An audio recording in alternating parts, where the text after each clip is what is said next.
So our next dog for you today is another Brindle mix. She is blue Brindle, however, instead, a little bit of a different color.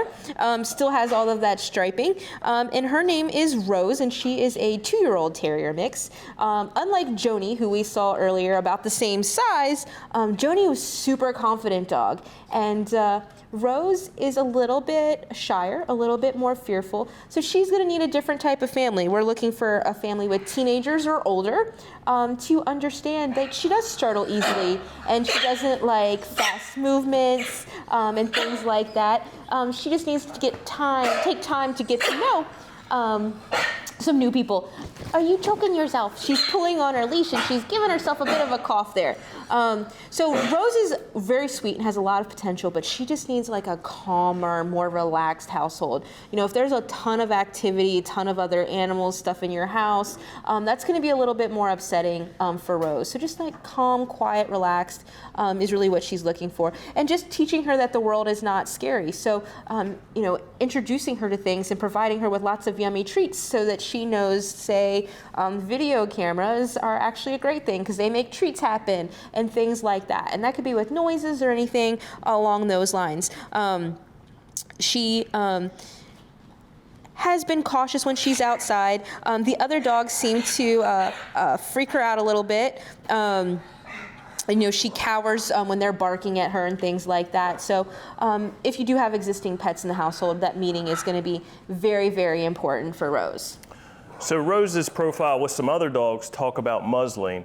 In what ways and why are we using muzzling? So a lot of people have a negative association with muzzles, and muzzles are actually a really great tool. In the context of a lot of our dogs, we use them when we're vetting the animals. Because Rose was very, very shy and very nervous, and you know, quick movements and things were making her uncomfortable, especially with new people, and handling that involves more pressure and things like that. They went ahead and put on a muzzle for her so that if she did get freaked out, she wouldn't nip in fear or as a reaction. And she did fine with that muzzling. It wasn't an issue. You know, Miles, who was on the show, was also muzzled as a preventative because he's a big guy. He can be a little bit mouthy. For veterinary care, it was just a precaution. And then we have Julie, who's our longtime resident, who's been on the show before.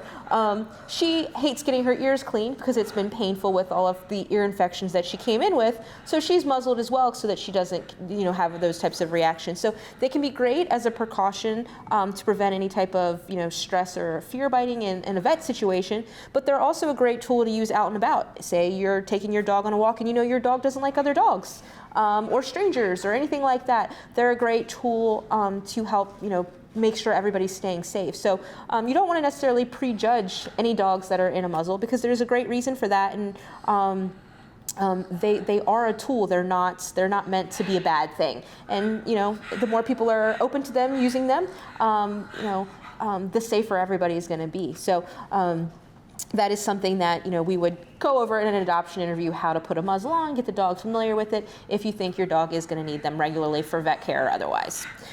If you have the quiet, calm, relaxed home that you think is going to be a great place to teach Rose here that the world is a great place and not a scary one, you can do that by meeting her and going to visit fcac.as.me to book that appointment. You can call and get some additional information or, you know, review her profile prior to visiting by calling 301-600-1546.